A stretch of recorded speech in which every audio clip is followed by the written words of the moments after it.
সালটা 2025।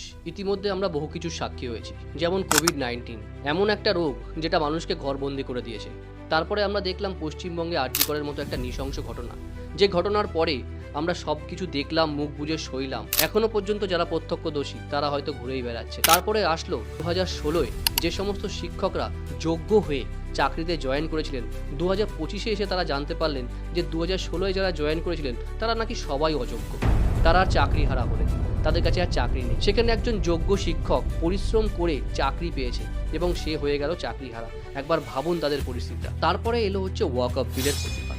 ওয়াকআপ বিল কী এবং এর সংশোধন কেন প্রয়োজন ইতিমধ্যে আপনারা অনেকেই জেনে গেছেন, কিন্তু যারা প্রতিবাদটা করছেন তারা অনেকেই জানেন না যে ওয়াকআপ বিল কিন্তু রিজেক্ট হয়নি, ওয়াকআপ বিল সংশোধন হচ্ছে। এই এজেন্ডাটাকে একটু ভুল পথে চালিত করে এর প্রতিবাদ নিয়ে যে সমস্ত মুসলিম সম্প্রদায়ের লোকরা হিন্দুদের উপরে আক্রমণ করছে এবং এর পেছনে যারা মদত দিচ্ছে তাদের প্রতিবাদকে ধিক্কার জানায়। প্রতিবাদ হচ্ছে গণতান্ত্রিক অধিকার, কিন্তু প্রতিবাদ কোথায় গিয়ে করতে হবে এবং তার সাথে কি কি যুক্তি দিতে হবে সেটাও আপনার জানা প্রয়োজন। বিনা কারণে হিন্দুদের উপরে অত্যাচার এটা মেনে নেওয়া যায় না। ওয়াকআপ বিল যদি এতটাই খারাপ হতো তাহলে একজন মুসলিম সম্প্রদায়ের লোক যারা চাইছে যে হ্যাঁ এর সংশোধন প্রয়োজন, তারা কিন্তু এটাকে সাপোর্ট করতো না।